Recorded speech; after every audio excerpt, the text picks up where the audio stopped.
Good morning, Dog Nation. I am Brandon Adams, and this is DawgNation Daily, the daily podcast for Georgia Bulldogs fans, presented today by Kroger. We are jam-packed. As you might imagine, a lot of this related to UGA recruiting today. Scavenger Hunt is on deck. Georgia slated to host so many big-time prospects. We're going to talk to Jeff Sentell about that on the show today and continue the fallout, the aftermath of the big seismic news from earlier this week.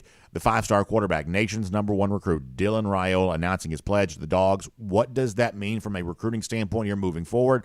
Jeff Sentell will give us plenty on that today. Also, the former Georgia quarterback, Jake Fromm, a part of today's show, too. Jake's been following the Raiola news closely. He's got a lot to say about, what he expects from Raiola, what he's seen from Raiola, why there is so much buzz and chatter about Raiola as a recruit. We'll do all of that with him today there as well. Before that, though, we're going to wag our finger in the direction of some national media types, specifically those at CBS Sports, who have once again dragged their feet in terms of doing what needs to be done, ranking Kirby Smart as the top coach in college football. This is an example of the national media getting it wrong. We will talk about why that is to kick things off today before we get into a pretty deep recruiting conversation after that. So go along with us on this particular journey. Glad to have you with us for it. It is DawgNation Daily, the daily podcast for Georgia Bulldogs fans, presented by Kroger, and it begins right now. Today's episode of DawgNation Daily is brought to you by Kroger, fresh for everyone. Presented by DawgNation.com. This is DawgNation Daily, the daily podcast for Georgia Bulldogs fans. Here's your host, Brandon Adams. So if you follow media at all, and many of you choose not to follow the media whatsoever, or at least as much as you possibly can, I sort of get why you might feel that way. But nonetheless, if you follow like the twists and turns of like the media world, and if you've done that for a long time, here's one of the things you know about CBS. CBS is the slowest network, typically speaking. What I mean is, if you want to go back way before we were all born, back in the days of like black and white television, the last network to televise its content in color was CBS. All the other networks, ABC, NBC, I guess those were the only two back at the time, the other networks were televising almost everything they had in color at a time when CBS was still only showing things in black and white. You can go back and research that. That's just what CBS is sort of known for. Fast forward many decades later into the future, when the switch to HD was made, all the other networks, add Fox in the mix, ABC, NBC, they're televising their content in HD. CBS was the last to sort of switch over to HD content for the stuff that was putting there on its network. CBS has always been this sort of venerable broadcast brand, but it is the network that just moves slower than the other networks when it comes to innovative change, and they've been kind of comfortable with that for whatever reason. So it might not be that much of a surprise that once again, on an issue that relates to CBS, this is an entity, a media conglomerate that's just moving a little too slow for some of our tastes. That's obviously been the CBS history of the past. Once again, as they do each and every year, they have ranked their top coaches in college football, and at the top of this ranking, it's going to be a little bit of a problem for Georgia. Now, let me kind of pull out here for a moment and just give you a quick reminder about something, and we'll kind of jump back into this. I love this kind of stuff. I will debate rankings with y'all all summer long. Obviously, our sport, college football, is the sport that has the shortest season. We have the longest off season. So we kind of, make up these arguments and these things to do to kind of help pass the time. Part of the sport of college football is arguing with each other. Sometimes Georgia fans argue with each other themselves. They have intramural arguments because that's just what we do. We have fewer games, shorter season. Most of our time as college football fans is sort of spent arguing about the games either took place or going to take place, and this is all just sort of part of that, and I love all of this. I love all of it, so I'm glad that CBS provides these rankings for us to debate, even if I don't particularly like the way in which they've ranked the top coaches. And in fact, let me give you a little taste of this. Our friends over at On3 made a pretty graphic, so I'm going to steal this from them, give them credit for it. I'll throw it onto the screen here. Here are the top 10 coaches in college football as ranked by CBS Sports. Actually, do you mind? Yeah, there we go. James Franklin comes in at 10. Luke Fickell now at Wisconsin coming in at 9, which I think was a very interesting offseason hire. Ryan Day's down at 8, which I just think is hilarious because Day hasn't won anything. By the way, we have a great golden shoe connected with him a little bit later on. You got Kyle Whittingham at Utah coming in at 7. Brian Kelly at LSU coming in at 6. Keep your eye on the Fighting Tigers here this year. Jim Harbaugh at 5. Harbaugh's actually won, you got Lincoln Riley at 4. Like, why would Jim Harbaugh be ranked behind Lincoln Riley? Like, what's the argument, there on that? But nonetheless, Riley's at 4. Dabo's at 3. He's got 2 national championships. Kirby Smart is at 2.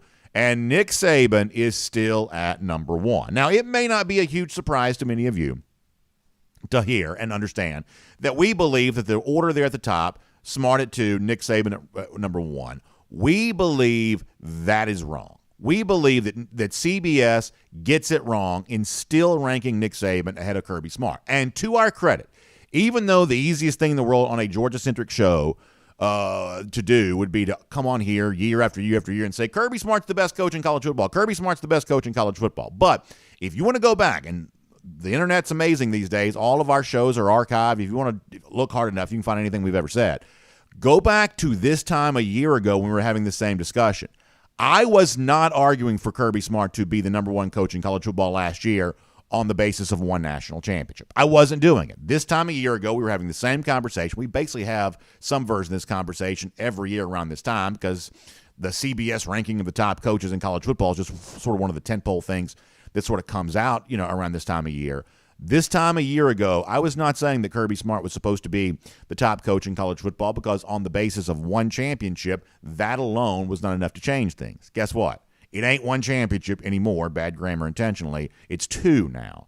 And in the current trend of the sport, I think it's very hard to deny, at least it should be almost impossible to deny, that Kirby Smart has now surpassed Nick Saban as college football's top coach. I believe there are 2 reasons that CBS and the sort of collection of writers that deliberate on this. I believe that there are 2 reasons that CBS doesn't want to make this change. One of these is cynical. One of these is practical, and I'll give them to you here right now. Here's the cynical thing, and you may roll your eyes at this, but I believe it's true. For a lot of the sports writers that cover college football, Nick Saban has been on the top of the sport since they were young. And if Nick Saban is still on top in college football, then in their mind, that must mean they're still young. And I think there's a lot of this to that. I think we see sort of in-the-moment nostalgia in sports now in a way that I don't know that we have in the past, or maybe I just wasn't around to participate in it. But, you see it for Nick Saban here where people kind of want to hold on to the idea of Nick Saban still as the best coach in college football because it means that things haven't changed all that much. You see the same thing for Tom Brady in pro football or Tiger Woods in golf. Whereas, hey, if these guys are still on the top, athletes like Tiger or Brady, I guess Brady's retired now, but you still get the point, only recently retired. If Nick Saban's still the top coach, then maybe I'm still kind of in my prime there as well. I think there's a little bit of a cynical reason why, there's this desire to sort of keep Nick Saban right where he is at the top of college football. So that's kind of the cynical reason on that. The more practical reason I do think is probably worth at least discussing, and I mean this in good faith. Here is what I think ultimately kind of also guides writers like the ones at CBS or anybody else who wants to keep Nick Saban as the top coach in college football, doesn't want to move Kirby Smart up on the basis of 2 straight national championships. I think they're legitimately afraid. I think they were legitimately afraid that if they move Kirby Smart up to number 1 and then Nick Saban, who's going to have a top 5 team, or, they're going to have a national championship contending team this year, we believe, assuming they can find a quarterback from what they have on the roster right now. But in some form or fashion, Alabama expects to be a competitive football team competing for national championships. And if you move Kirby Smart to number 1 right now and then Nick Saban sort of regains the top spot in college football, wins a national championship again, well, now you got to move Saban back to the top next year, and all of a sudden you seem foolish for having Kirby Smart at the top of the college football world right now. And I honestly think there's a fear here of let's not be too quick to move Nick Saban down because we don't want to look foolish if Nick Saban rises up and has one more final, great moment here in what appears to be the winter of his career. Now, I'm going to talk more about that coming up in just a moment, but let's talk about the landscape around college football that I believe has caused and allowed Kirby Smart to rise to the top of college football. When it comes to certain things, I mentioned Tiger Woods, Tom Brady a minute ago. When it comes to athletes, here's what we know. You've heard it said before, and it is just true. It's true in our own lives there as well. that Father Time is undefeated, that eventually you are just not the athlete you once were. We've seen that in Tiger Woods' case for sure. Tom Brady didn't have a great season this past year either, but in Tiger Woods' case, we have seen the erosion of his physical skills because of injuries and car wreck, all these other things. Like, we have seen Tiger Woods be less than he once was. For athletes, there is just that erosion of skill that happens for all of us. Even those of us who are kind of like weekend warrior type athletes, we even sometimes see that in our own lives there as well. We're just not quite what we once were. Father Time is sort of undefeated. But when you come to being like a coach, that's obviously not an athletic endeavor. And in situations like that, I believe, decline isn't natural the way that it is with athleticism. I think in most cases, decline is a choice. Or I think decline can be pointed back to a series of choices you might would have made. And this is the thing that I think needs to be understood about the current landscape of college football here. There are a series of choices that Nick Saban has made that has opened the door for Kirby Smart to step in and be college football's top coach. And I still, even after all the success that Georgia's enjoyed, I still don't quite think people have fully appreciated the way in which Nick Saban has allowed this to take place, that Nick Saban has moved in a direction, made a series of decisions that has made someone else overtaking him as college football's top coach possible. And you've heard me say this before, and when I do say stuff like this, there are a lot of you, even people who kind of generally speaking like the show, that don't necessarily agree with me on this, but I'm going to try to hammer this point home nonetheless, that Kirby Smart has been able to move to the top of the college football coaching world because Nick Saban has made, I believe, a series of incorrect choices. Let me start with this. Nick Saban has been more than happy in recent years to talk about an overarching offensive philosophy that's guided him. Nick Saban has been of the belief that football has changed. And we have said over and over again that Nick Saban has exaggerated, overestimated the degree to which that football has changed. And the fatal error that Saban's made in that has allowed Kirby Smart to very quickly work his way up the ranks of guy who had never been a head coach before in 2016 to now being the best head coach in all of college football in 2023. That is a very short ascendance. And I don't know that Kirby Smart could have ascended this rank to the top of college football if Nick Saban hadn't made some very fatal errors to assist him with that. Let's hear Nick Saban in his own words. I believe that Nick Saban's description of the evolution of college football overstated, exaggerated, and the ways in which that Nick Saban got this wrong has helped Kirby Smart. This is Nick Saban from just a couple of years ago. The game is different now. People score fast. I grew up with the idea that you play good defense, you run the ball, you control vertical field position on special teams, and you're going to win. Whoever rushes the ball the most for the most yards is going to win the game. You're not going to win anything now doing that, because the way the spread is, the way the rules are to run RPOs, the way the rules are that you can block downfield and throw the ball behind the line of scrimmage. I mean, those rules have changed college football. And no huddle fastball has changed college football. So I changed my philosophy about 5 or 6 years ago. It was more than that. When Lane came here, we said we got to outscore him. So I think it's really interesting. And Nick Saban's been celebrated many, many times for being kind of the old dog, willing to learn new tricks. And as Nick Saban says there, the decision to hire Lane Kiffin at the beginning of the 2014 season is sort of thought to be the moment when all that changed for Nick Saban. But I don't think it's been fully appreciated by anybody else other than us on this show how wrong Nick Saban was. And even the sort of late career success that Saban has seemingly had because of this willingness to change, I don't think this has been properly categorized or maybe cataloged in terms of, have things really worked out for Nick Saban since this evolution that he sort of saw happening? Have things really worked out for him as well as he thinks they have? I mean, let's look at Alabama since 2014. What you see is 3 national championships. But think about this here for a moment. The 2020 national championship, I have no problem telling you, there should absolutely be an asterisk on that championship. The 2020 season was not real. And it wasn't only unreal simply because Alabama won the national championship. Go look at Texas A&M. They finished the top 5 that year. Has A&M looked anything like that at all under Jimbo Fisher, or really any other time prior to that there either?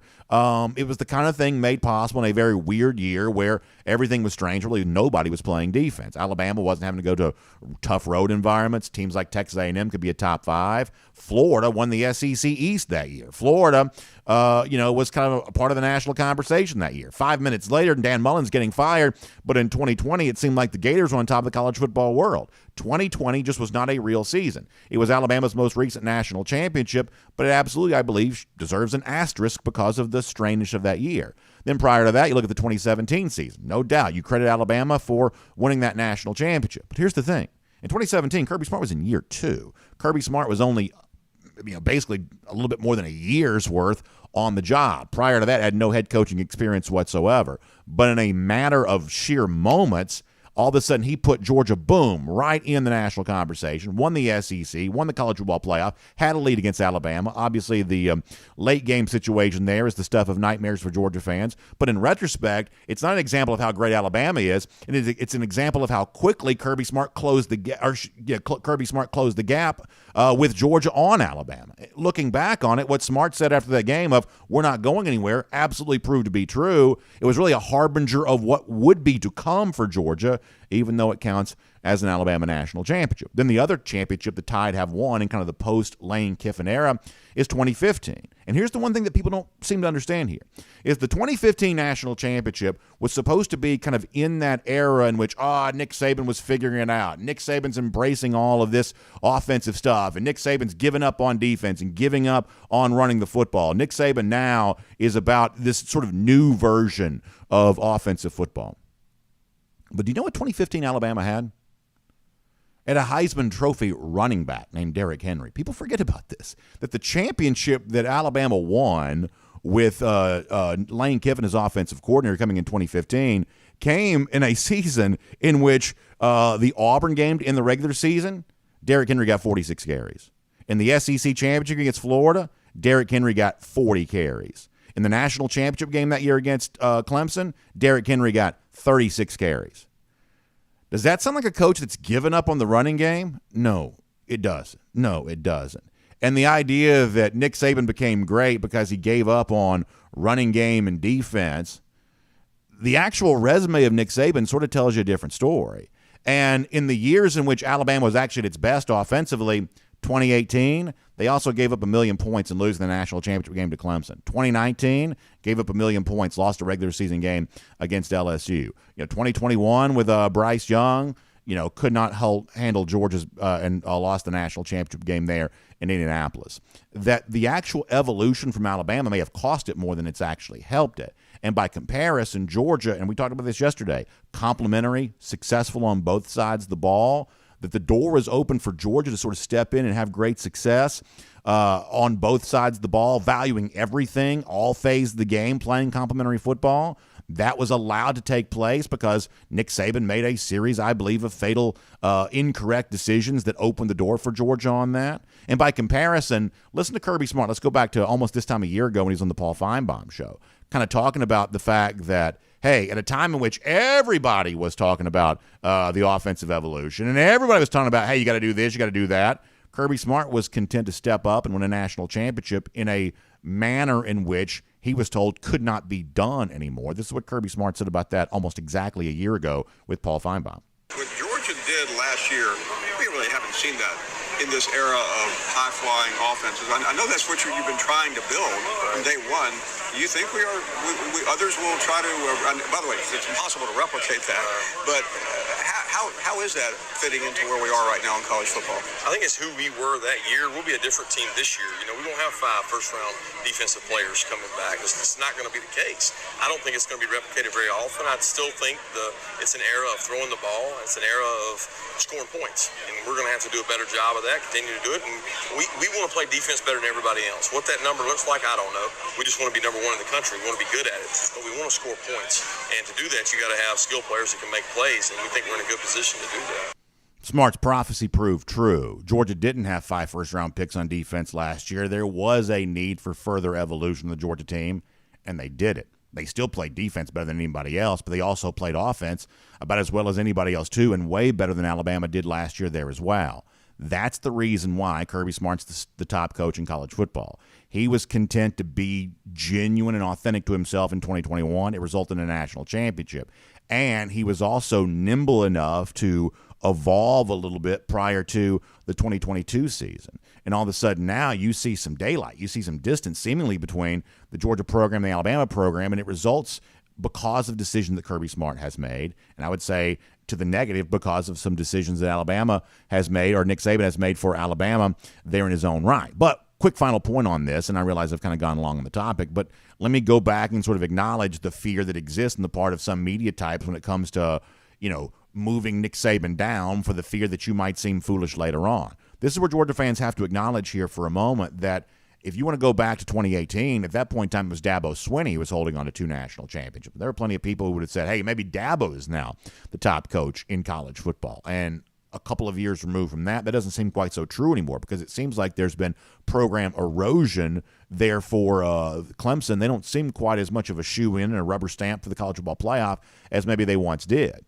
So maybe there still is something left for Kirby Smart to prove, that a couple of national championships alone may not be enough to win everybody over. But here's where it's good news if you're a Georgia fan. That even if the entire college football world doesn't fully acknowledge, that Kirby Smart is the top coach, eventually they may have no other choice to do that because Kirby Smart, the guy that's 1-2, also doesn't seem to have any desire whatsoever to slow down anytime soon. Anytime he's ever asked about this, anytime he has a chance to talk about it, he is more than happy to tell you, hey, the drive to succeed that led us to 2 national championships, that same drive to succeed is going to keep pushing us to more and more success in the future. That we're not going to stop with 2, just kind of like what Clemson did after the 2018 season. In fact, from that same interview with Paul Feinbaum going back to last summer, Kirby Smart talked about that desire to be more than just a 1-time national champion, now a 2-time national champion, that drive to keep doing more and more and more and more. And this energy, this enthusiasm, I think, is what has pushed Kirby Smart to be the top coach in college football and will eventually cause him to be recognized as that by everybody else there as well. Here's Kirby from Feinbaum once again last year. We're a program that is built to sustain. We weren't built on one-hit wonders. We weren't built on, one guy, one player. Our program's not going to be make or break by one player. So we think we've got really good infrastructure. We've got a great thing to sell and a great education, playing a great conference. I mean, look at our state. We had 30 players drafted from our state, which is incredible from the state of Georgia for the number of people in it. So there's a great product being put out there by our high schools, and we get the blessing of that being the state university. So here's the bottom line. As I said to start the show, CBS has always been slow with everything. Slow to broadcast in color, slow to broadcast in HD, and now maybe slow to recognize who college football's top coach really is. The results, though, speak for themselves. Georgia's won the last 2 national championships, and Alabama seems to be on a slide. I believe that Nick Saban takes some of the blame for the slide that Alabama's on. He's made a series of incorrect decisions. By comparison, Kirby Smart seemingly has been able to push all the right buttons for Georgia over the course of the last couple of years, and he'll have a need to come back and do all of that over again this year as well. And if he does, maybe at that point in time, there will be no more debate. There will be no more discussion. Everybody will realize that Kirby Smart has been the top coach in college football and might stay the top coach in college football for many years into the future. My name's Brandon Adams, and this is DawgNation Daily, the daily podcast for Georgia Bulldogs fans. We are presented today by Kroger, and we're glad to have you with us no matter how you get to us today. Live on video, 9:45, 1st and 15, DawgNation.com, DawgNation app, 10 a.m. after that, Facebook, YouTube, Twitter, Twitch, Radio Noon, Athens Sports Radio 960 The Ref, and as a podcast, wherever you find them, including the world-famous DawgNation.com. Just really, really glad to have you checking in. Whatever platform you use, we're just glad you use it. We really appreciate all of that. Our friends at Kroger, we appreciate them there too. And one of the things I always want to make sure you guys know, especially going into a weekend, when Kroger's got a great savings opportunity for you, I want to make sure you're aware of that. And right now, that's the case. So today and tomorrow, you can save $10 when you spend $75 or more at Kroger. So you got graduation parties. My daughter, by the way, turns 8 years old today, so we have a big birthday party for her taking place at the house tonight. So you better believe we'll be making several trips to Kroger because there's all kinds of stuff we got going on with that. So first of all, happy birthday to my daughter, Kate, turning 8 years old today. But for those of you who got graduation parties, my son's got a 5th grade graduation next week, high school, college, everything else. So you're getting ready for all that, Memorial Day, cookouts, things like that there too. So get stocked up right now. Save $10 when you spend $75 or more right there at Kroger. Just go to Kroger.com and you can get more details on that, or just stop by in store and start saving right away there with our friends at Kroger. All right, it's a busy show for us. It's Jeff Sentell here in a moment, Jake Fromm before we're done. Really good stuff from Jake Fromm today on five-star quarterback and newly minted Georgia recruit Dylan Raiola. We'll get that with him coming up in just a moment. Prior to Jeff joining us, though, here, let's go around the Dawghouse, served up today by our friends at the Finnish Long Drink. And I kind of want to use around the Dawghouse today, if you don't mind, as a little bit of a preview for what we're going to talk about with Jeff here in a moment. And I kind of want to hit sort of the news that everybody's aware of and sort of the news that maybe sort of flew under the radar a little bit this week, and I want to kind of get Jeff specifically on that here in a moment. Let me start with this. And once again, I'm going to steal some content. Some of the stuff from Before the Hedges on Wednesday, presented by Kroger, about exactly what's on tap for this scavenger hunt weekend for Georgia this particular weekend. A lot of you know about this. If you need a quick reminder, so the scavenger hunt is a time in which, big-time recruits are invited to come to Georgia, and they sort of gamify it a little bit where, they get in groups and they sort of travel around campus and they're trying to find Coach Smart and things like that. And as you kind of check off these things, move from here to there, you just kind of get an experience, sort of hang out with some of the staff and, get a chance to sort of get a taste of what the campus is like. It's apparently a really fun event. We always see a lot of photos from this, and it always looks like everybody's having a great time, the families and everything else too. It's one of those things where it'd be kind of nice to be a fly on the wall on this, not just to, see who's coming to Georgia or whatever, but just to sort of experience the kind of the fun that everybody seems to be having as it relates to that. So this is one of those things we look forward to each and every year. This year, it seems like it takes on an added importance because of some of the heavyweight names who are there. Can we just roll through some of these here for a minute? We'll get more into this with Jeff. So here are the official visitors. Obviously, the big name to know here is Jeremiah Smith, the five-star current Ohio State commit. Keep your eye on Casey Poe there as well. Just something from the fact that there's not a ton of megawatt elite offensive linemen necessarily around the country this year. So Poe takes on extra value because of that. And then you got Cam McKell and, of course, Marcus Harrison and Colton Heinrich there as well. But a lot of attention there on Jeremiah Smith. This is a tough pull for Georgia. We're not going to deny that. But, for Georgia fans who've kind of gotten used to poking at Ohio State a little bit, having Smith on the Athens campus this week while Ohio State fans whine about it on social media, that is always a lot of fun. And how about the fact that Dylan Raiola, I told this to Jeff last week, and listen, I get plenty wrong, but this is one of those things that I sort of feel like I probably kind of got right, which was, Jeff was on here last week talking about Smith and saying, well, I expect Dylan Raiola to be here, to kind of be a part of the scavenger hunt as an unofficial visit. Of course, Dylan's official visit comes up first weekend in June. And what I told Jeff last week was, well, listen, if Dylan Raiola is taking an unofficial visit to Georgia like the week prior to taking an official visit, I'm not even sure he needs to commit. At that point in time, I think that he's essentially operating as a part of this Georgia class, whether the designation has been attached to his name or not. And so now it is, all but official that Raiola's UJ commitment. But we had a pretty good preview of that last week. I think Ryan Williams, a 2025 wide receiver, this is a guy that, even a year ahead of time, earning a ton of buzz here right now. That is a name you got to know. He's obviously an Alabama commit, which makes it kind of fun too, but this is just a big-time prospect, so that's a big deal. KJ Bolden, been a little bit of buzz about him lately. It's obviously out of the Great Buford program, and so on and on you go there. Nikar, who I think, you really like a lot, and obviously Carr, high school teammate with Landon Thomas. Still a lot of chatter about him right now. The newly minted state champion track star Dwight Phillips on his way in there too. So that is some just really good stuff. And that's kind of the stuff you sort of expected when it comes to this particular weekend. Let me give you one kind of off the radar story. And what I'm hoping with Jeff here in a moment, I'm late getting to him and I apologize for that. But one of the off the radar stories I'm also kind of interested in a little bit too is the fact we saw a big time prospect this week, 5-star running back Jerrick Gibson, put out his list of top 5 finalists that included Georgia. And I think while we're, fixated on wide receivers and obviously still celebrating quarterback and looking at this and looking at that, to me, Jerrick Gibson, of course, running back from IMG Academy, this is a guy that I want to know more about. I want to know more about that relationship he has with Georgia right now. You see the finalists includes Florida, which you laugh about, Tennessee, Georgia. You mind taking the graphic down one more time? Yeah, Texas and Miami down there as those final 5 finalists for Jerrick Gibson. He asks, where should I go? In his tweet, putting this out, of course, Hayes Fawcett, another pretty edit from him there on that. But I think Gibson's a pretty good-looking running back from him based on what I've seen, and I sure would love for Georgia to be, squarely in the mix here when it comes to the Gibson decision. This came out this week. Where does Georgia stand with Gibson? I'm hoping that Jeff Sentell can tell us about that here in a minute, too. So the bottom line is we've been telling you this for a while, and now it's coming true.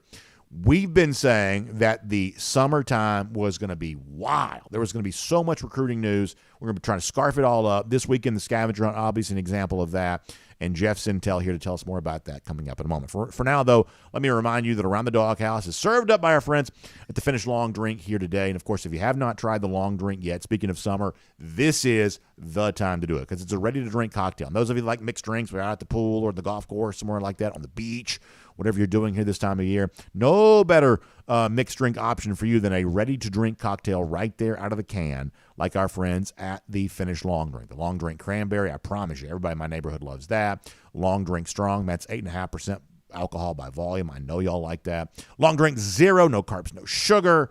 You want to look good in your bathing suit, that's the way to do it. Long Drink Traditional. I like this. Some of the blue can just looks good, especially with that loud condensation just sort of dripping down right there. Grapefruit flavor, gin kick. I just love it this time of year. And so if you haven't tried it, this is a great time to do so. Go to thelongdrink.com. Just put in your zip code, and you can find out where to pick it up. Every golf course near me has it. I mean, literally, every single one, I believe. And I see people out there enjoying that on the links all the time. And really, whatever you want to do. Back patio, porch, whatever you got going on, the Long Drink's got you covered. In fact, to give you another little sort of taste of this, our good friend Kaylee Mansell just graduated college. And if you want to know how her sort of like early post-graduation life is going, I think we have an indication it's going pretty well. Kaylee sent this text to me on Sunday, not to give the private text message away here, but she sent me a case of the finished long drink, a picture of the case of the finished long drink with the caption there on text message, best drinks ever. So Kaylee enjoying her college graduation life right now, which I'm very proud to see. She certainly deserves that. She got the 8-can variety pack, all 4 different varieties of finished long drink, 2 different cans of each. So she's enjoying that, making the most of her summer post-college graduation. And to all of the recent college graduates out there, I hope you're able to do the same kind of thing. So big thanks to our friends at the Finished Long Drink for being a part of Around the Dawghouse here today. All right, before we are done, it is Jake Fromm, a Kroger Fresh Take with him. That is always a great thing to be able to do. But for now, we got to get serious, y'all. Got to get into all of the conversation, the aftermath of the commitment of the 5-star quarterback, the nation's number 1 recruit, Dylan Raiola, the wide receivers that are most impacted by this, that long list of visitors we just talked about as it relates to the Scavenger Hunt. What is going on with Jerrick Gibson there as well? That's a running back worth paying attention to, too. Let's cover all of these bases right now as we welcome on Jeff Sentell for what I think promises to be a very spirited conversation here on DawgNation Daily, presented by Kroger. From Athens and across the SEC or wherever the recruiting trail may lead, here's a DawgNation.com insider. Always happy to have Jeff Sentell part of the program. And obviously, Jeff, we want to play the hits and get to the Raiola stuff and the wide receivers and everything else here and the Scavenger Hunt coming up in a moment. But let me just piggyback off of what we were just discussing around the Dawghouse, because I do believe this event kind of flew under the radar this week a bit. Jerrick Gibson, the running back 5-star out of IMG Academy, did put out a top 5. I don't know that anybody that follows this stuff closely was surprised to see Georgia among his finalists, but we haven't really talked about Gibson maybe a ton lately on the show, and haven't really talked about that other running back to go along with Dwight Phillips here for this class of 2024. So give me just a quick nugget or two on Gibson finalists, Georgia in place for this, elite running back prospect, and then we'll kind of move on to the more expected conversation for today, if you don't mind. Playing the hits. I like it, Brandon. Good morning, everybody. Happy Friday. I think Gibson is a unique spot. Gibson has long had his official visit established to Georgia for the first weekend in June when all the, basically, I keep calling it Oscar night's going to happen for Georgia with official visits. Long been linked to Texas. Georgia's kind of just always been in the running there for Gibson. He's the number 1 back in the country. Brandon, I'm going to make a general broad statement here where I feel like if there's one position that's going to look at NIL more than any other, I think it would be the running back position, because you're not really guaranteed a long life in the NFL. You're not really guaranteed to get to your second contract. So if you look recently, names that come to mind, Reuben Owens last year is a good one. Those top running backs are going to command top dollar in terms of NIL, and that's something you just hear with not just a Jerrick Gibson, but with like the top 4 or 5 running back prospects in every class now. That's something that they feel there's a market for. And we all know mostly in this show, I think we have well chronicled the fact that Georgia and NIL recruiting is not going to be the main inducement by far for bringing players to Georgia. When I think running backs, Brandon, I'm not trying to roll the volume down here, but what I am trying to do is I'm trying to level set a little bit. When I think of the best potential running backs in this class, the addition of Lenith Whitehead, basically puts 4 or 5 of the same body types, 3 or 4 of the same body types in Athens in terms of that pounder. I'd look for Dell McGee in this class to go after James Cook types like Christian Clark. He's a great example. Taylor Tatum's a great example. I mean, those type of running backs that are going to look really special out in space. Have to include Nate Frazier here. That's the running back that we think Georgia has the best mutual shot with in the 2024 class, And that's not just because of their 2 other very special top 100 overall players at modern day that Georgia's also going after in the 2024 class and even in the 2025 class. That's where I think folks need to know about the running back spot with Jerrick Gibson. I don't know if Georgia's on the gold medal stand right now. I think they're probably jockeying for the silver or the bronze. He's going to take his visits and figure that out. Yeah, fair enough. I mean, sometimes it's important to get the true story, whether it's good news or not. And so I think that's certainly fair analysis, and I appreciate you sharing that with us. On to what might be a much happier subject. That's the scavenger hunt here this weekend. And, Jeff, I read your story at DawgNation.com the other day, and when you look at the volume of the names, it can be overwhelming. And so I want to see if we can kind of help the Georgia fan out who might sort of feel like it's information overload from time to time.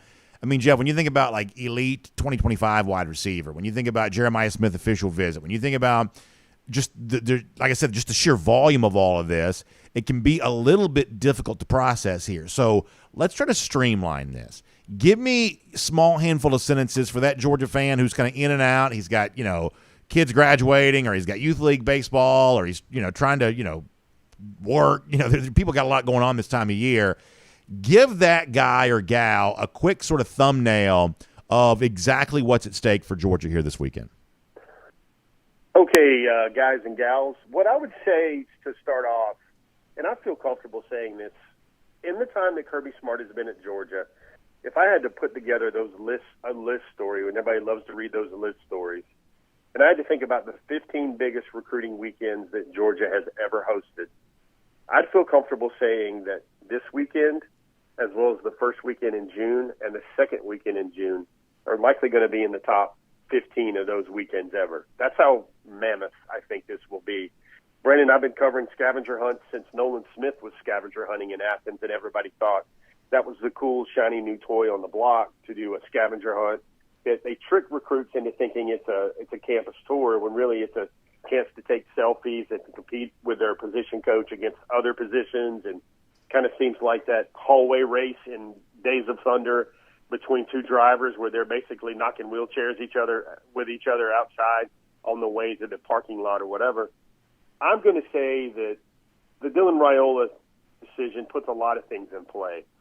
Brandon, it might no longer be a question of if can Georgia sign 2 5-star receivers. Excuse me, let me back that up. It might not be a question if Georgia can sign a 5-star receiver in this class at all. It might be a question is can they sign 2? Wow. It might be a question of look at other classes. Look at South Carolina's best recruit. Look at the best recruit right now at Alabama. Look at the best recruit right now at Ohio State. I think Raiola in play gives the Dogs the parlance, the cachet to go in there and flip dudes that they really want, because I really think this is a really special class that I love this term. I've thought about it for a while, Brandon. This Georgia class needs to get offensive, and they need to get heavy-handed on offense, because the way the program has been put together the last 2 cycles, the defense is going to be tip-top, all-time, top-notch, good as it ever gets in Athens. And now they need more of those first-round playmakers at receiver, first-round playmakers at quarterback. One thing the great Justin Fields never did in terms of building the class around him in 2018, which I love how the world works, Brandon. Everybody, when we trumpeted that class, we said, that is the one that's going to win the national championship for Georgia. And it did. Key players like Jamari Salyer, key players like Zamir White, keep going down the list. Azeez Ojolari, key players in that class that helped get Georgia to their first championship. But it happened a different way than everyone expected. Yeah. But one thing Mr. Fields never did is he never brought in a 5-star wide receiver in that class. And I think Raiola can do just that. All right, so Jeremiah Smith is the guy that's taking the official visit here this weekend. And, Jeff, you mentioned Justin Fields a moment ago. Because that Fields came to Georgia as a one-time number 1 overall recruit, obviously Trevor moved back to that before that cycle came to an end. I am in no way downplaying the Dylan Raiola news, and eventually we'll get there. But to me, in a weird way, flipping Jeremiah Smith from Ohio State, I think based on previous track record, would be a tougher pull for Georgia than actually getting the Dylan Raiola commitment. So, I mean, I feel like I've asked you some version of this question over and over again. Is this real this weekend? Is Georgia really taking cuts at Jeremiah Smith with a chance to pry him away from Ohio State? Or is this just one of those things we're sort of doing as Georgia fans to troll Ohio State because of how miserable everything about UGA makes them these days? Like, I think I asked you this exact same question last week, but I'm asking it to you again right now, now that the Raiola news is official. How real is this pursuit of Jeremiah Smith here this weekend? I think it's public now, Brandon. Here's what's different than last week's answers. I mean, I could probably say if you polygraphed me, I could go back a couple of months and saw the sodium pentothal true serum answer was that I thought Raiola was coming. Raiola was coming for several months now to Georgia. Just the way he acted behind the scenes, just the way he would – it just seemed like, Brandon, every time that Georgia would get a commitment, I'd hear back or I'd talk to the recruit about how Raiola gave them a text or some type of call or they had some sort of quick conversation. Basically congratulating them on their decision. He's been acting like a leader of this class for so very long, and this time even Peyton Woodyard told me that it was so hard for him to keep that secret for months that Raiola was coming. And I think now it just puts a public face on it. I think it's real. I don't think it's real with Penn State. I don't think it's real with Florida. Brendan, I hope you noticed what Jeremiah Smith did this week. If not, it's my honor-bound duty to tell you that he won 3 state championships in different medal platforms than most might expect. You know, the hurdles, just a terrific all-around athlete. I'm on the record saying I think he's one of the best 5 receivers I've seen in the last 10 years, and I can say that without a trace of hyperbole as well. And I think Smith becomes real. I think this official visit becomes real. I think there's a reason why Dylan Raiola needed to be in Athens this weekend to start working on guys. If that guy or gal out there that's busy and wants to notice something else this weekend, I would pay a lot of attention to the visit from Jaden Riddell. That's the On3 has him as the number 1 tight end in the country. The 24/7 Sports Composite has him as the number 4 tight end. They're dudes that just want to play in the band with Dylan Raiola. And out of the many stories this week, Brandon, the thing about the official visits this week in the Scavenger Hunt, I hope this doesn't get downplayed and get lost in the shuffle. Brandon, they've never had official visitors like this on the first weekend, on the first official visit for a lot of guys. Normally, it's not about that. It's about the 2 or 3 guys in the current cycle, and then there's the guys that are a year away from being the 5 stars that everybody wants, where Georgia plants the seeds. The Casey Poe story is great this week. He seems like a Stacy Searles guy to the nose. You got Cam McKell, a stud, absolute stud in Statesboro. I think it's almost criminal how some of the rankings for him have him as the number 26 player in Georgia. But I don't know if there's 10 players in Georgia in a loaded year in the state of Georgia that are better than Cam McKell. Another news I feel duty-bound to inform folks about is Edric Houston, who is now the number 1 top target on the board in the class of 2024 after the Raiola news. Edric Houston's taking an official visit to USC this weekend, his first, and he's got a commitment date set for August the 22nd. I really just think a lot of things are in play in a busy week this week for Georgia. I also love the fact, and we got a story that's going to go up on DawgNation.com today about the continuing unwavered commitment of Ryan Puglisi here. Folks, this may surprise you because everybody thinks the number 1 ranking and the number 1 overall recruit. If you put Dylan Raiola and Ryan Puglisi together on the football field and watch them throw, the arm talent is going to be special for each. There are a lot of areas where I think Ryan Puglisi has an edge on Dylan Raiola in terms of getting the ball out. This particular pass, the RPMs and the velo on this throw. And you got to remember, Ryan Puglisi, I think he scored 14 rushing touchdowns last year. And if you had to sit there and say who's the more mobile, who's the better athlete guy in the pocket, I'm warming to the debate that I think Ryan Puglisi is just as talented of an athlete as even Dylan Raiola. You got to remember, he's thrown a football 73 yards down the field before. He's thrown a baseball 92, 93 miles an hour. And the one thing, and this is a good little nugget of that story, Brandon, is everybody, like I almost felt sorry for Puglisi this week because everybody was like, hey, are the blue skies still blue here with you in Georgia? Something's changed, right? Something's changed, right? And everybody's like, you just don't do this anymore. You don't sign two quarterbacks that are ranked that highly. And I thought to myself, is that speculation or is that reality? And I just started looking at the numbers. Most people will forget that Alabama signed a pair of quarterbacks in the last cycle that were both among the top 15 quarterbacks in the country. You go back another year or two, you see that USC signed two, ranked among the top 5 in the country.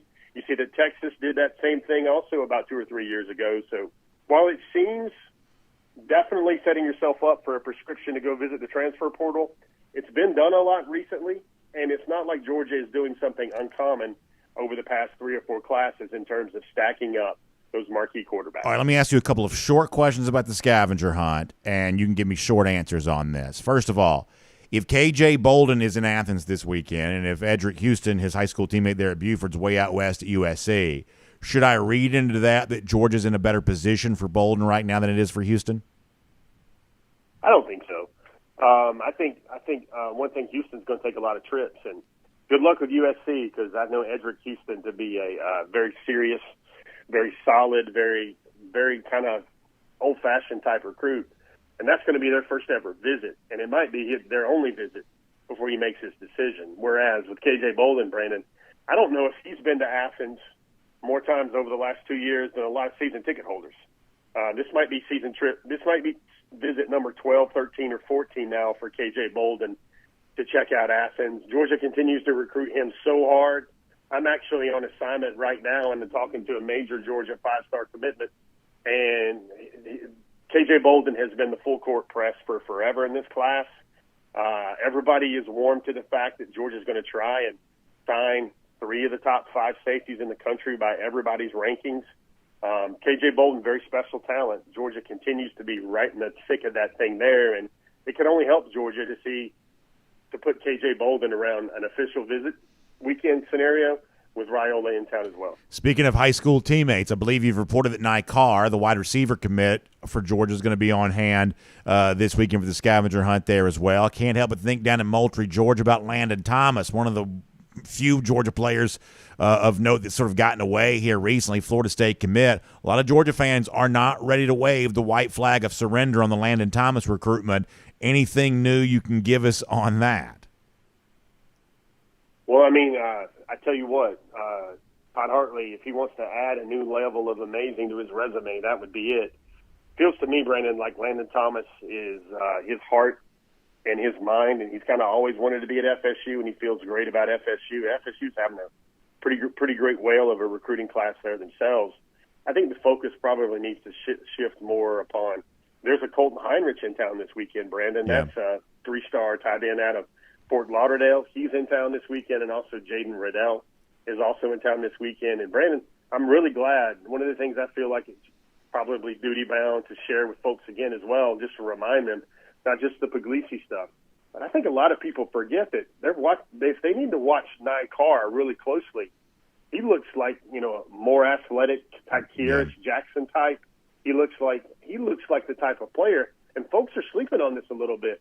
Nye Carr is a top 50 player in the country. That's right. And there might be some of these receivers that Georgia's going to go after, and that might be a big Tiger Woods fist pump if they end up getting like a Ryan Wingo, or they end up getting a Cam Coleman, or they end up getting a Jeremiah Smith, or they end up maybe chasing down a really talented player in Texas, another 5-star by the name of Micah Hudson. You want to flip that film on, and you're going to look how special and electric some of these players are. Not a big gap between what Nye Carr offers, and he's already steadfastly committed to Georgia, than some of that candy that's out there in the streets that Georgia's trying to put in the shopping bag for the 2024 signing class. I think that's exactly right, Jeff, and I'm glad you said that. I've always felt like that Nick Carr kind of represented sort of a next frontier for Georgia with wide receiver recruiting, and for whatever reason, he hasn't necessarily always gotten that kind of coverage, but I do believe this is a little bit different kind of prospect than what we've typically seen Georgia, do with the receiver position. I'm glad you're saying that. All right, two final things, and I want to finish with wide receiver again here in a moment, but prior to that, so, we've obviously all had our kind of turn here on the Dylan Raiola news, the commitment this week from the number one prospect in the entire country. What is there maybe something related to this story that we have not talked about enough yet, or maybe an aspect of what has led Raiola to Georgia that we're not quite as aware of? I mean, obviously Sean Chappis has gotten some credit for this, the ties to Matthew Stafford, things like that. I mean, it just sort of seems like this is one of those things that was sort of written on the wind, sort of, that Raiola might be at Georgia for a good number of reasons here. Is there any part of this story that angle to this story that kind of hasn't been told yet? I think really the center of every Dylan Raiola decision has been his face. One of the things that I tried to chronicle in a different kind of breaking news commitment story is, Brandon, we often talk about follow the visits, right? We often talk about look where this guy's going, look where this guy's not going. And that kind of paved a little blueprint roadmap for the Raiola decision as well. But for me, when I knew that he was already in the barn, was in mid-March when he visited with Ryan Wingo in tandem, and he started checking out churches. He started checking out church homes. Now, let's face it, in the Deep South, this is the Bible Belt, and Sunday go to church time is very important. And for him to be meeting with, there was a pastor up in Charlotte that they knew. There's a pastor by the name of Montel Jordan. Yes, it is that same Montel Jordan. This is how we do it, Montel Jordan, that now leads or is part of a major leadership group of a congregation in Norcross. When a young man and his family are coming into town for a recruiting visit and they're checking out churches, that was really substantial for me. It's like, kind of tell me you're a Georgia recruit without telling me you're a Georgia commitment already. When you go start checking out church homes and making church visits while you're on an unofficial visit, that certainly says there's a substantial connection already in place there. That's really interesting. Very interesting indeed. And so we certainly wish him well on that aspect of his journey also. All right, so this is the final thing for me, Jeff. And you talked about wide receivers here a little earlier, and I know I've kept you long, and I apologize. But so here's my kind of ranking of what I believe the most likely pulls for Georgia would be when it comes to the elite wide receiver. And you can change this however you want to. You can add a name to it. You can rearrange my order if you want to. But here's my order from most likely, I guess, to less likely. I'd put Ryan Wingo at 1, Jeremiah Smith at 2, and then I'd put Mike Matthews, after that. That Wingo's more likely than Jeremiah Smith, and Jeremiah Smith may be more likely than Mike Matthews, even though Mike Matthews is in state. He just sort of seems like that latest version of the Gwinnett County player who's just sort of, hell-bent on going somewhere else. Does that ranking reflect your view of reality? I would say subject to change after this weekend with Smith. I think this is going to be vital. And I'm going to say that here's the cliff notes for this story right here. Let's already skip ahead in the CD to the best songs on the playlist. I think that Jeremiah Smith, the only recipe that Jeremiah Smith joins Georgia is if something happens with Ohio State and Brian Hartline. I think him, the flip's going to be a lot, not as hard as the fact that he's really connected to Ohio State, really connected as he should be to Brian Hartline's track record with first-round wide receivers, which is pretty much impeccable. I would say Wingo has been connected to Dylan for the longest. That's pretty an accurate kind of number one type guy right there. Mike Matthews, Brandon, it's Clemson as well as Tennessee that are really chasing him hard. But we do know this, that Dylan Raiola definitely opens up the thought bubble, opens up the possibility window a little bit larger. There have been published reports this week about how Matthews has said that Raiola public to Georgia is a substantial boon for the program in terms of the way he considers them. That's also pretty big right there. But the other names you got to think of, there's Amari Jefferson in Chattanooga. Nitro Tuggle is definitely not going anywhere in the class. I don't think Kobe White or Nick Carr are going anywhere as well. It might be a situation, Brandon, where there's so many names here. Wingo, Cam Coleman, Mike Matthews, Jeremiah Smith. Remember how we always talk, man, that if you stack up 5 prospect or 5 player assets, one of those guys is going to hit.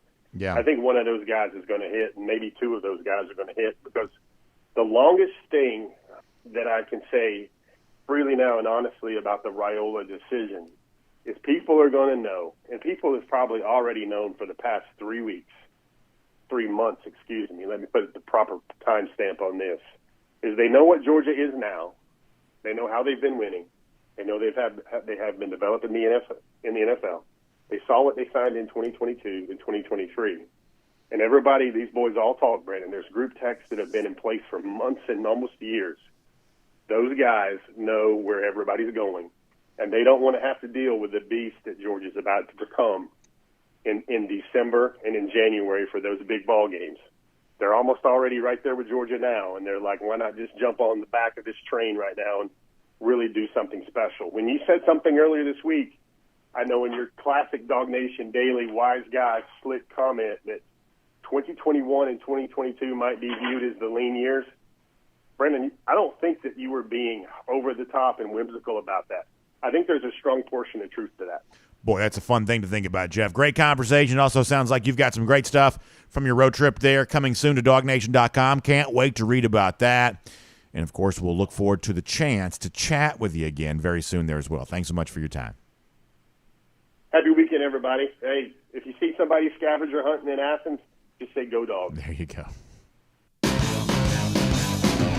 Let's take a look around the rest of the league. This is SEC Through. Fun time to be a dog fan. A lot of interesting recruiting stuff. Jeff Sentell, more of that coming up here at DawgNation.com. You love to see that. By the way, we're not done with great guests on today's show. It's Jake Fromm here coming up in just a couple of minutes. Cannot wait to do that with him there as well. We are getting ready for that. That's going to be a lot of fun. Prior to that, though, let's go cruising around the SEC, courtesy of Royal Caribbean. And speaking of fun times in the summer, boy, it's a great time to take a Royal Caribbean cruise vacation. And I think for a lot of you, we have different kind of categories of people. There are some people who know a lot about the cruising world. There's some people who haven't had that cruise experience yet.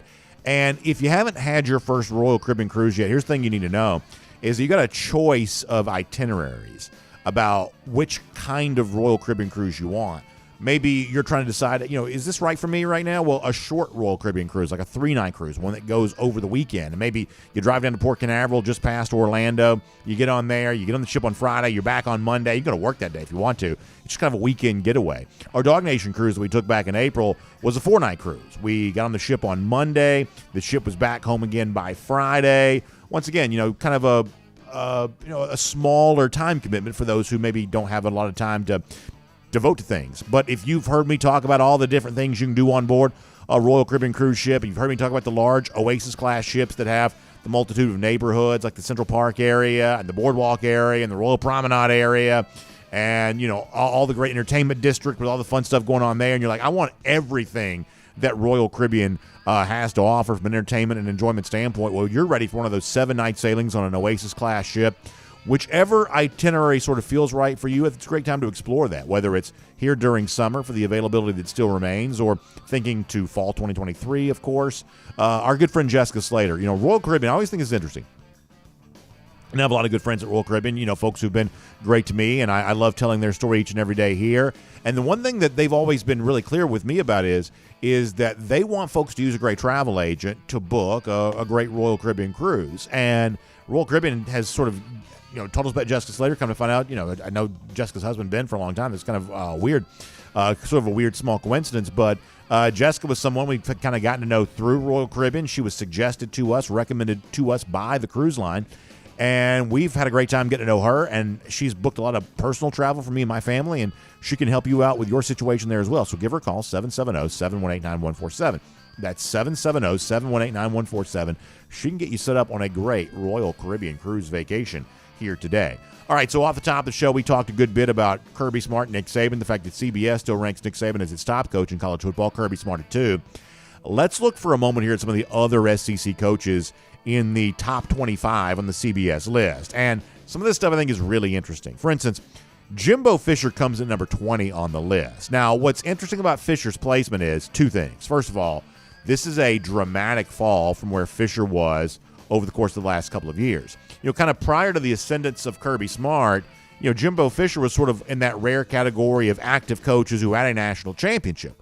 And Fisher, for the most part, was treated that way. And at the time, that sort of seemed like the right and reasonable thing to do. There weren't that many coaches who had won championships. Fisher was a guy who did win one. He left for big bucks to go to Texas A&M, and this is where I kind of got caught up in an error. I assumed that eventually some of that success that Jimbo had brought to Florida State, he was almost certainly destined to bring some of that to Texas A&M there as well. It has not happened, and I don't know how many instances we have of a coaching star falling more than what the Jimbo Fisher star has been lately. You're all very well aware of that, but when you see lists like this, a guy that would have kind of been mentioned near the top 5 in the past, now mentioned only barely in the top 20, that gives you an idea. This is a coaching reputation that has been greatly tarnished, and Jimbo coaches this year not only just to sort of save his reputation there at Texas A&M. This is a guy that needs to win if he even wants to be employed in future seasons, but also a guy that wants to remind folks, I would think, that he still is a college coach of note. He obviously made a lot of headlines last year because of alleged NIL and the historic recruiting class that A&M put together. But a year later, all of that just seems like even more fool's gold. It's a very interesting 12 games coming up starting in September for Jimbo Fisher. Now, what's interesting also about the placement on this list at 20, he is one spot below his guy who followed in his footsteps at Florida State, Mike Norvell. And it's always been anytime there's a divorce like this, Florida State and Jimbo, it's always like, well, who gets, in better condition first? And it seems like Florida State has done better post-Jimbo than Jimbo's done, post-Florida State. The ranking of Norvell ahead of Jimbo, another example of that. Mark Stoops comes in at number 18 on this list. I laugh about that. There's always sort of the darling coach that, the media sort of falls in love with, because it's sort of like, hey, you can't like the band that has the hit song on the radio. You got to like the band that nobody's ever heard of. And so there's always a certain category of media type. Dan Mullen at Mississippi State used to be the version of this, that, oh, man, this was sort of the thinking man, smart coach. Well, now, Dan Mullen's proven himself to be anything but that. And so you have to gravitate towards a new version of that, and it's Mark Stoops at Kentucky that folks have kind of gravitated towards. Now, listen, I think Kirby Smart's got a lot of respect for Mark Stoops, too. There's clearly a level of toughness that his team seem to have. But, let's also not make more of Mark Stoops than what he is. And I think the only proof you need to know that Stoops is not one of the 18 best coaches in college football, the only proof you need of this is that he has been in something of a blood feud as of late with John Calipari, his own administration. Mitch Barnhart, the Kentucky athletic director, is not well liked. And, there was some thought, well, maybe Stoops' name emerges for one of these big-time job openings, and maybe Mark Stoops is going to leave Kentucky and go to a place where he has a chance to win more. Well, guess what? That's never materialized whatsoever. If Stoops was really one of the best 18 coaches in college football, then programs more set up to win than Kentucky would be lining up to throw money at him. The fact that they're not would lead you to believe that Stoops may be fine, but he's certainly not one of the 18 best coaches in college football. Josh Heupel is 16th on this list. I actually don't have much of a problem on that. I think that Heupel's done a pretty good job thus far in his 2 seasons at Tennessee. He's clearly given a playing personality to the Vols they didn't have prior to him getting there. The only beef I have with this is that I think that Heupel oftentimes is elevated at a level that's unfair to a guy like Shane Beamer, came in at the same time and has really actually enjoyed a somewhat similar level of success. I think that Beamer has probably been underrated in comparison to Josh Heupel. Shane Beamer obviously beat him head-to-head last year. But Heupel's accomplished something at Tennessee. Given the more-bound state of that program prior to him getting there, you can say that Heupel's done nothing. So I don't have a huge beef with Heupel showing up on this list. Different feeling, though, about Lane Kiffin at 14th. Lane Kiffin is just absolutely, without question, the most overrated coach in college football. The idea that Lane Kiffin is the 14th best coach in the sport, on the basis of what accomplishment? Like the phrase that people sort of use sometimes now is the idea of somebody being sort of a Nepo baby. I mean, Kiffin has ridden his last name into everything he's ever enjoyed as a coach. And obviously he sort of parlayed that into job after job, and now he's at Ole Miss. Ask Ole Miss fans how they feel about Lane Kiffin right now. The 14th best coach in college football ought to have a certain level of bulletproof sort of, public support within his own program, within his own fan base and his own booster base. I'm not quite so sure Lane Kiffin has that at Ole Miss. Kiffin embarrassed himself at the end of last year. And a lot of media types don't seem to want to hold that over his head because they think that Kiffin's funny on social media, or he's certainly very accessible to interviews. Kiffin is interviewed very frequently in a way that a lot of coaches of a similar stature just not. And I think that Kiffin's gotten some favorable coverage because of that. But the notion that there are only 13 coaches in this sport better than Lane Kiffin, Kiffin's got a very thin resume. No one ever seems to really kind of point that out. But in terms of accomplishments, Kiffin has very few. So we think it's an absolute joke that he's 14th on this list, but nonetheless, he is. I mentioned Luke Fickell a little earlier at 9. Wisconsin spending big bucks to hire Luke Fickell, I think, is potentially a pretty interesting situation here. I do believe that Fickell's a really good coach. And when Georgia played Cincinnati in the 2020 Peach Bowl, we saw a team that's pretty tough that day. I think that Fickell is one of the handful of coaches in this sport who can really put a stamp on a team and put a stamp on a season. And I am fascinated to see what Fickell does there at Wisconsin. I think that's a big-time hire. I think Ryan Day at 8 feels about right. Obviously, this is a coach that would have a lot of a lot of suitors if he were on the open market, but at the same time, he's also not done anything to warrant being much higher on this list. Brian Kelly's at 6. He has a big opportunity ahead of him there at LSU. That's pretty interesting. And then you kind of get back to the conversation we're having on the top there between Nick Saban and Kirby Smart. So CBS has ranked them all. We've kind of shared our thoughts, and I'm sure you've got your own thoughts there too, which is what makes college football this time of year so much fun. So with that said, we'll call that cruising around the SEC, courtesy of Royal Caribbean, and get ready to say hello to Jake Fromm as part of a Kroger Fresh Take here right now.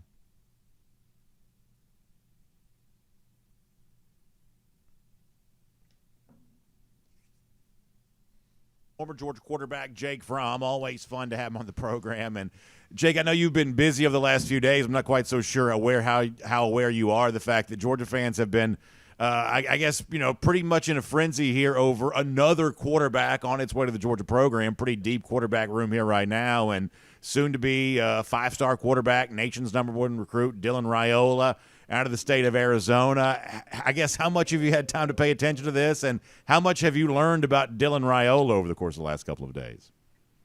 Hey, Brandon, what's going on? Glad to be here. Man, I have kept up with this a little bit. It kind of shows up on the Twitter feed kind of every once in a while. But, man, I heard nothing but great things about this young kid. I know his father played for the Lions, was Stafford Center for a while, comes from a great family and a great football background. So excited for the Dogs, excited for Kirby. Kind of, to me, what this does is just kind of etch the dynasty, just a few more years down the road. I think this is going to be good things for the program, and look forward to him getting on campus. No, I like that. That's a nice thing to think about. And I think about your own career, go back to your time there at Houston County, and, you became pretty famous pretty fast, right? You kind of go from being a very young guy to all of a sudden, people know who you are, and you're considering going to Alabama, you're considering going to Georgia, and kind of all the stuff there. Like, what's that like, I guess? Because, now Dylan Raiola is going to have, this time now where as he moves into his senior season, his fame has now greatly increased. And, his dad played in the NFL, so maybe he's a little bit more used to it, I guess. But it's still the kind of thing that probably is pretty overwhelming, I would imagine anyway, for a high school athlete. What is it like to receive so much attention when you're not that far removed from being like a little boy, like being a child, and all of a sudden now you're getting all this attention? What was that like for you? Yeah, it's a lot of responsibility. It's a lot coming at you really, really fast. You grow up really, really quick, and you have to have the right people around you. I mean, obviously, with family-wise, your dad, other grown men you can lean on, and your friend group as well. But all that does is just bring a high level of expectations. And for me, it was just a drive to continue to work on my game, to be a competitive football player, a competitive person. And just try to become the best football player I can be. The expectation is going to be high for this young man, and just hope he can kind of come close to obtaining them. So as a quarterback, what do you see when you see other quarterbacks? In other words, we hear, nation's #1 recruit, 5-star, and obviously those credentials seem well earned here. But what makes a quarterback like this maybe stand out from other quarterbacks that he could be compared to? What do you notice when you see other young signal callers? Yeah, I think it's just all about, potential of what they could be.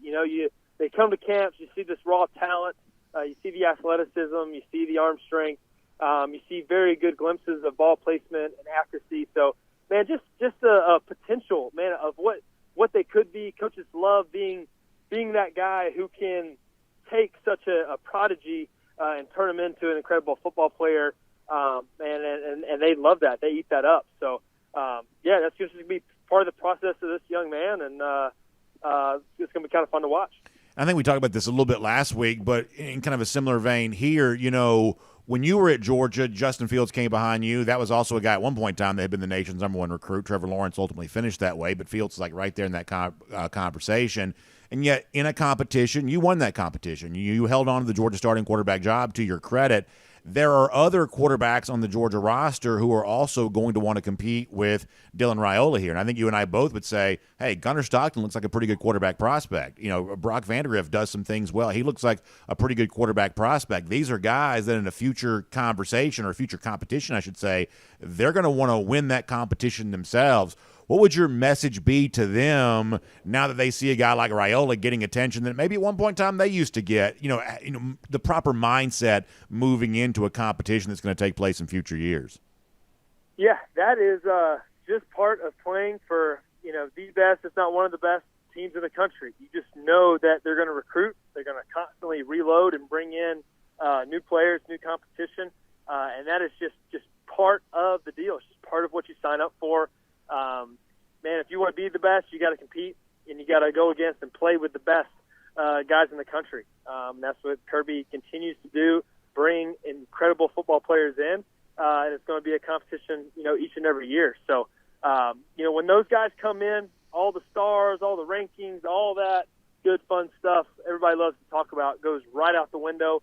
Man, you put your head down and you go to work. So, for those guys, for Gunnar, Brock, and all those other young guys, kind of on the team. It's just kind of part of it. Nobody's going to root for Gunnar Stockton more than me. Love Gunnar. And, man, for him, it's just continuing to put your head down and go to work and grind it out. There's also a weird part of this, too, where we sort of treat Carson Beck as if he's been at Georgia for 50 years. But the truth is, counting this fall, if he wanted to, he could still have 3 more years in a Georgia uniform, this year and then 2 more years after that because of the COVID year, because of his redshirt year in 2020. It also sort of sets up a situation where, Beck ultimately is going to have a choice to make about how much longer he wants to further his college career. And obviously he would be draft eligible after this season, so if he plays well, maybe he moves on. But there's no guarantee that in a future discussion that Carson Beck couldn't still be a part of this competition moving forward if he wanted to, or maybe, holding on to the reins as the starting quarterback. That's what, kind of is maybe anticipated for this year. That, to me, Jake, the weird part of this is that Beck could actually still be a part of this for longer than maybe I think some people anticipate that he might be. Yeah. Yeah. Look, I agree. That's just part of this weird kind of COVID situation year that we have. There's just no telling what guys want to do, what they're thinking, what they're comfortable with. And I think it puts a lot on the coaching staff and the recruiting, department as well. You're having to continue to recruit players and kids now while they're on campus, while they're on the team. So, man, the job never stops, and that's tough. But man, Kirby continues to do it. It's our Kroger Fresh Take with Jake Fromm here on DawgNation Daily. And, of course, Kroger brings this conversation to us each week. And each week they also bring you opportunities at great savings there as well, including leveraging like cool technology, things like that. In fact, right now you can download digital coupons and start saving right away. You can go to the Kroger app, Kroger website, and get involved there, get registered, get signed up, and get those digital coupons coming your way right away. So go to Kroger.com/signup for more on that. That's Kroger.com/signup for more on that. Jake, a conversation we've had this week a little bit around here kind of relates to SEC Network kind of threw this out there, and there's been some discussion, debate about it, comparing the great Georgia defense of 2021 to the terrific LSU offense of 2019. And unfortunately, obviously, your team ran up against LSU in that SEC championship game that year. We can all say how good that LSU team was. But I've been kind of the belief that while I couldn't guarantee a Georgia victory in there in that spot, the 2021 version of Georgia with that defense as good as it is, I'll take that as a pretty fair fight against LSU. I'll be the first to tell you, Joe Burrow and Jamar Chase, all those dudes, they were really very, very, very good. But I'm also not willing to concede that battle against Georgia there in that spot either. This is kind of just for fun because it can't really happen. But if those two teams were to play each other, how would you feel about that Georgia defense going up against that Joe Burrow LSU offense? Yeah, I saw the same thing you did, saw it as well, and I looked at it and I said, man, I would love to sign up to watch that one. Because I remember going back, playing the SEC Championship against LSU, man, and they were just, to me, they were the best college football team of all time. I mean, You couldn't stop them. They played with a confidence and with a swagger. Man, when you get a good football team with good players that coach well, man, they're playing with confidence and swagger. I mean, man, good luck. And it was tough, and just like they could do no wrong. And man, it was really, really tough. But man, and then you go back to that defense that was so dominant, as well. I mean, gosh, I don't know. That's a tough one. I just know I would love to sign up and watch that one, because there'd be incredible players and incredible plays, man, throughout the whole game. Yeah, no doubt about that, and also an incredible conversation with you each week here on the program. Jake, we certainly appreciate your time. We hope you get ready to enjoy a great weekend here. We'll look forward to speaking to you soon as part of our Kroger Fresh Take here on DawgNation Daily again very soon as well. Yeah, Brandon, thank you. Have a good weekend.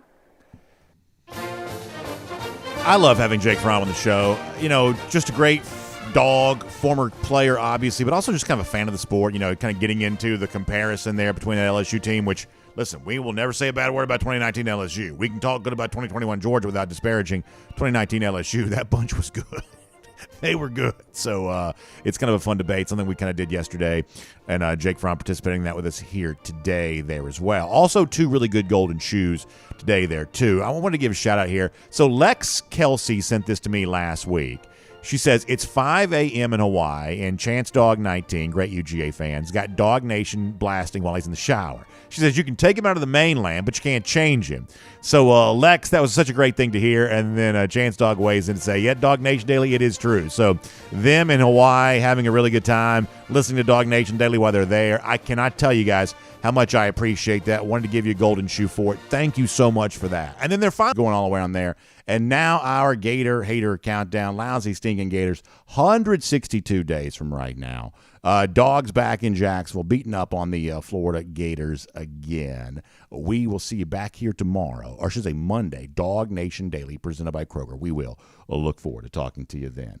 And on video time now for our R.S. Andrews cool down. R.S. Andrews, when you turn to for your air conditioning, heating, plumbing, and electric needs, they'll show up on time. They're the worth is promised, the price is promised. You can trust them on all of that. All right, let's take some of your comments here, and we'll get ready to wrap up on a Friday. Probably won't go real long because it's already crazy late here on all of that. So let's see how folks are doing. Quick spin through the comment section, and then we're going to get out of here pretty quick. Let's see what else.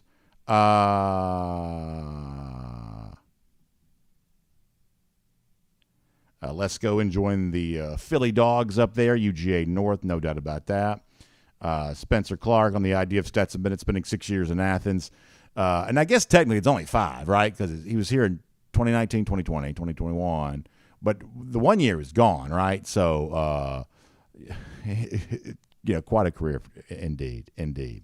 DMAR42 also on Sokovia White. We had some good stuff with Terrence on that yesterday. Frank Patterson has a good question. He says, in that 2019 battle between LSU and the 2021 Georgia, who's going to guard Big O, Darnell Washington? And no doubt that becomes a big part of that.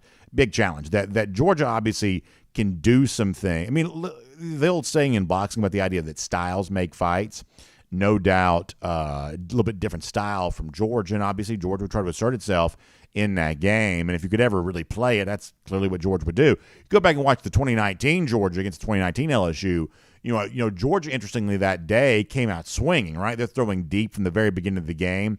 I think they knew they had only a small window to be able to do anything against LSU, and so therefore, you know, they tried to do it. And it obviously didn't quite work out, but obviously the 2021 version of Georgia would be completely different than that. All right, let us see what else. Nature Gator and the idea of college players and graduating. And listen, on this particular issue, I am completely consistent. I am not into people's grades. I'm just not. We don't talk about other players' grades or other schools. I'm not into that when it comes to the Georgia stuff either. Because here's the thing, I wasn't that great of a student. I just was. There are some of you that were. You graduated UGA with honors, and you deserve your credit for doing so. And I mean that genuinely. We have some very, very smart people, and really in this day and age, to even be able to go to Georgia and graduate is demonstration of being very, very smart. Some of you are quite credentialed academically. That is not what I am. That is not what my background is. It's not my story. So I don't walk around with my nose in the air about academic related stuff, because as I get older, I realize there's a fairly large disconnect between what happens in the classroom and what happens with your own personal success in life. And in some cases, listen, academic success is a direct linear pathway towards, what I would think of as financial, relational, health, success. Sometimes what happens in the classroom is a linear pathway towards that. There are some careers, especially, where we use college as kind of the training ground for that, law stuff and, things like that. In plenty of other avenues, I mean, there are tons of people that listen to us right now that are very successful in some sort of field, and they either went to college and learned something completely different, or didn't go to college at all and are no worse off for it. And so, not only do I not get into the non-Georgia fan kind of ripping Bennett for, I guess, not getting a degree, I also don't get on to other players from other schools who don't do the same thing either, because I genuinely do not care. I just don't. That is not interesting to me at all.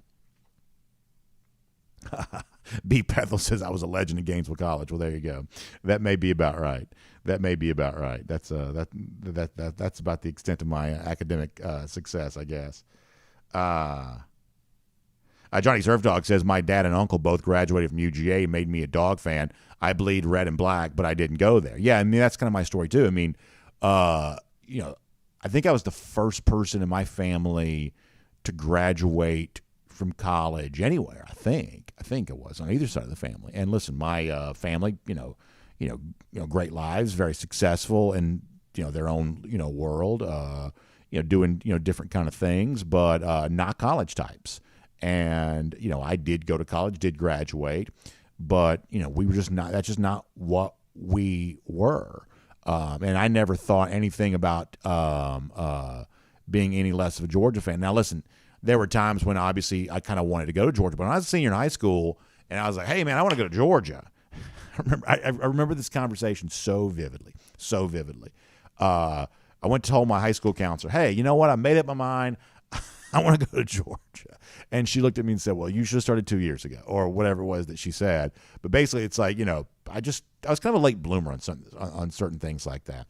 And I almost went to Georgia as a transfer student and, ended up just that not being the right decision for a number of other reasons. My brother graduated from Georgia. Mike Griffith earlier this week called him he said it was a great intellectual. From that standpoint, I guess he is a great intellectual. He went to Georgia and had a great college life and experience there. And I would say that he probably does use his university degree on a daily basis. He's kind of in the financial world and does some stuff like that. And I'm guessing he'd probably say what I did learn at Georgia, I do use on a daily basis. There are certainly plenty of people who do that. Counter to that, while I would have loved to have had that college experience at Georgia that so many of you did, I don't know that my life now, both financially, relationally, physically from a health standpoint, the things that probably matter most, those sort of tri-pillars of the things that kind of matter most, I don't know that I've been negatively impacted by not having been at Georgia. Paul Moon says Gainesville State was the Fighting Geese. I believe back when Gainesville College had athletics, they're actually known as the Lakers, but there were geese everywhere because there's a little lake out. It was more like a pond, but there are geese and ducks everywhere. True story. So my great grandmother had two sisters. They sort of lived together, and this is like ancient times. And one year for Easter, they gave us ducks. They gave us live ducks for Easter. Well, we didn't know what to do with these ducks. I mean, it was a disaster. I mean, I don't know that humans should be raising ducks. So we eventually just took the ducks over to Gainesville College and we left them there. And that's a true story. Pethel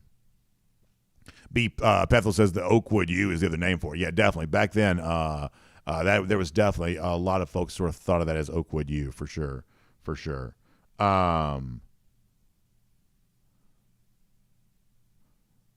Skylar Thomas says, I played basketball at ORU. Oh, that's cool. So that's Oral Roberts. Is that right? Did you play in the tournament? Maybe we talked about this before because Oral Roberts has been in the tournament a million times. And I think you may have said OR. First of all, is ORU Oral Roberts, first of all? And second of all, did you play in the NCAA tournament? And then third of all, the fact that you had UGA stuff everywhere is also kind of interesting there, too. Spencer Clark says Gainesville Poultry Capital, and I mean capital. Yeah, so this is one of those things. I think what Spencer's referencing is one time Mike put in a story, like, it was about Dan Jackson. He said something to the effect of that Gainesville, Georgia was like the self-proclaimed poultry capital of the world, or the so-called poultry capital of the world, and I had to step in and say, no. That is the thing. You can go to Gainesville right now, right in the middle of downtown. There's a big statue of a chicken. Gainesville takes that very seriously. There are a lot of people gotten. Speaking of, just sort of not always, college track type stuff. There are a lot of people who have gotten very rich on chicken farms in Gainesville for sure. Very rich. George on tap said he got ducks one time, and one of them, ducks are. Listen, when they're like this big, it's fine. It's sort of like, would you rather fight? That old saying about would you rather fight, a horse-sized duck or 100, duck-sized horses. Like when the duck is like really, really small, they're cute, but they stay that way for about 5 minutes, and once they start getting bigger, whoo boy. BPath also pointing out that it's against the law to eat a chicken with a fork in Hall County, and that is absolutely true. That is, at least that's what my grandparents used to always tell me. That is absolutely true. All right, let's see what else.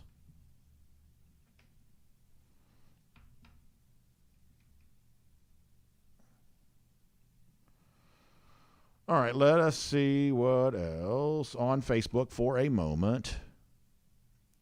Craig Jones says, I got to go to Georgia Southern, even though I was always a dog fan growing up. Got to enjoy Irk Russell, who came in as I was graduating, oh, that's cool. Got to do some chain gang work with the football team there. That's kind of cool. Yeah, so I've always been kind of curious because obviously Georgia Southern is a big enough school that it has a fandom, right? There are people who go to Paulson Stadium. They go to games there. They are Georgia Southern fans. A lot of those Georgia Southern fans would have been Georgia fans, obviously, growing up. It just sort of stands to reason they would. So I would be curious to know how many Georgia Southern fans still claim Georgia, or if they view Georgia Southern as a big enough deal that they no longer support Georgia. I'd be curious to know that, how much of that really goes on. Travis McCullough says we're all family here in reference to Brian Kelly. Let's see what else. Yes, this is indeed a family show. This is indeed a family show. All right, let's see what else. Zach Adams says, curious to know the story of how BA fell into this job. So here is the backstory on that. So when I graduated college, I taught school for a little while, but I always knew I wanted to be in sports media. Like I didn't go to school for like media or, certainly not journalism or anything like that. That's not what I did. But I always knew I wanted to be in sports media. What I really wanted to do is I wanted to be a sports radio host. That's what I wanted to do. Like if you think about like traditional sports talk radio, that's what I wanted to do. And that's when we kind of designed the show the way we do. Sort of with a radio microphone, headphones, things like that. The show sort of looks like a radio show because that's kind of, what I wanted to be. Now, a lot of streaming internet stuff now kind of looks a little bit like that. But in the old days, when we were just sort of first getting started on video, back when there wasn't quite as much of this, we sort of wanted to look like a radio show on TV, if you will. And so you want to go back like early 2000s, I was calling every day, trying to get like an internship at sports radio station. That's just what I wanted to be. And tried. Like a lot of things in life, it's like I got told no 8 million times or, just, rejected over and over again, but I never gave up. A lot of things in life I've sort of quit too soon on or didn't try hard enough on. A lot of us kind of have that story. But in this particular case, I just never gave up and finally got a chance to sort of show up at a sports radio station, work for free, answer the phones, do whatever menial grunt work, didn't get paid anything.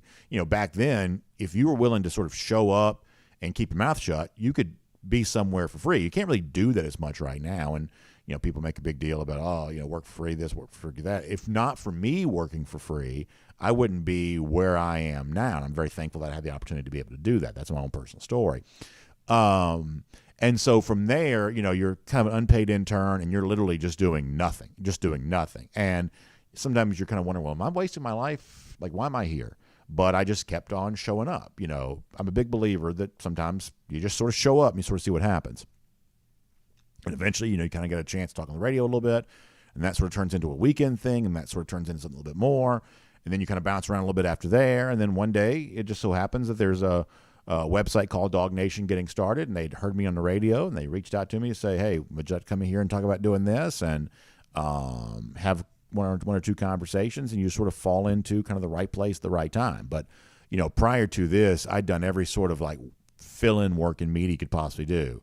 A lot of high school football, a lot of, like little short TV spots, filling in at TV station this and TV station that, a lot of fill-in work on radio, doing this, that, and the other. And you try to cobble that together, and you hope it kind of turns into something. And if you're lucky enough, and I do believe that there was some luck that, played into this for me, or, providence, whatever you want to call it. But eventually, just kind of fall into this and kind of have the time to be able to do that. And that is indeed the case. Let's see what else. Whoa. I thought your career path here, you said teacher? I taught school first out of college. Oh, wow. What subject? I taught second grade. I was an elementary school teacher. What a good guy. And then you, I thought you were in real estate tycoon. Well, I don't know about tycoon, but I've always liked real estate, and I've kind of been involved with that. And at one point in time, listen, you try a lot of things over the years. There's no doubt about that. But real estate's always been a great passion of mine there as well, for sure. You're a man of many talents. Well, I appreciate it, Michael. Thank you very much. So are you. Thank you very much. All right, let's get a couple of more here, and we can. Where's my Dog Nation comments? Over here on Dog Nation for a moment. Let us see what else. GoDogs23 says we finally found a topic that triggers brand and college degrees. No, I don't think about that. I don't know about that. Andrew Hughes says, why are Ohio State fan comments always wide left, which is very funny. Scott Harris says, I have a lot of friends that started at Georgia and finished at Tag. Blaylock's just enrolled in the dual degree program. You're obviously going to get a chance to do that for sure. Let's see what else.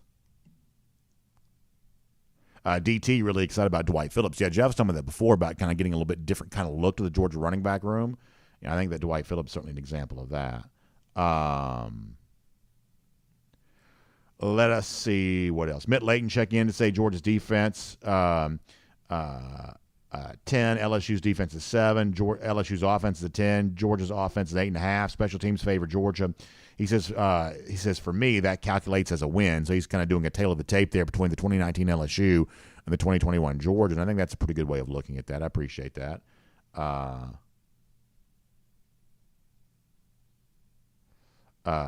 Thor Rule says employee A made number 3 to 4 years ago, and employee B has been rep of the year 2 years straight with great years yet to come. Which employee is looked at by management as their top rep? That's exactly right, Thor. I believe that's the case. And listen, nothing to be said that, hey, well, maybe the guy who used to be successful years ago, maybe he doesn't have bounce back and have a great year. And if that be the case, there's nothing wrong. There is no law that says Kirby Smart can't be the best coach in college football right now, and Nick Saban sort of regains that status again next year if he were to win the national championship again. Because this is how things go in life, right? I mean, if you care about, like you said, top sales, things like that are not static. Like, one of the phrases I think we misuse sometimes in sports is the idea of a boat race. The way we use boat race now is people will say, Georgia's going to boat race its competition, basically meaning they use that phrase to mean Georgia's going to beat its competition badly.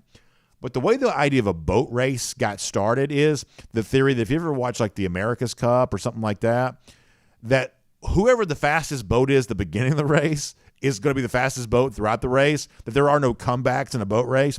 Like, that's where the phrase, getting boat race started, is that you jump out in front to begin a competition and you stay in front the entire time because there are no comebacks in boat races. Whoever's leading at the beginning will be leading at the end. Well, in most things in life, they're not like boat races. That, hey, Kirby Smart, has jumped out ahead of Nick Saban right now, but maybe Nick Saban could come back on Kirby Smart. But that doesn't make it any less wrong to rank Kirby Smart as the best coach in college football right now. And the same way that we don't think it should be sort of static and frozen, with Nick Saban as the top spot in college football. If you were to move Kirby Smart there, we also don't think that has to be static and frozen either. That you could have room for some. You could have room for some movement there. That, look at the richest men in the world, richest people in the world, however you want to call that. That list of the top 10 richest people in the world, there's fluctuation there. It's Jeff Bezos now, I think, but it was Warren Buffett not too long ago, or whoever else. That there's some fluctuation, there's some movement near the top, and in most things like that, where you're ranking a hierarchy on the basis of competency, you're going to have a little bit of fluctuation, a little bit of movement. These things aren't static; these things don't remain unchanged. There is some movement there. People are kind of moving in and out of tax brackets all the time. And so, the top coaches in college football, I don't believe should be any different.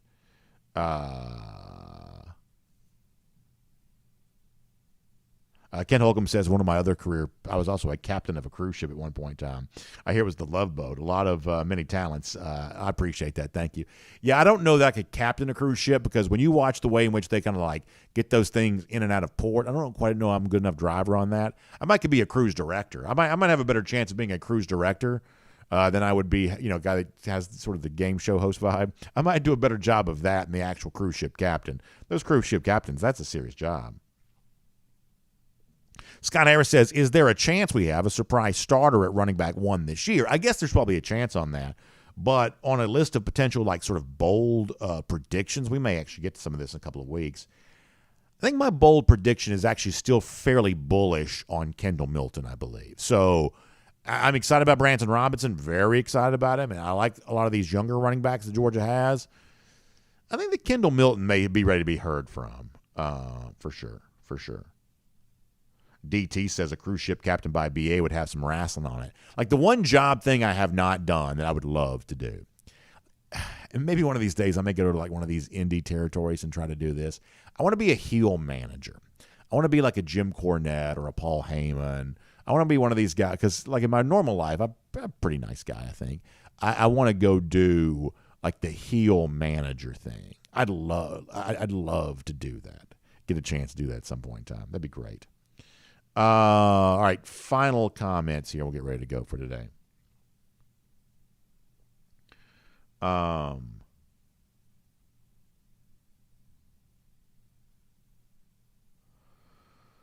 Let's see what else.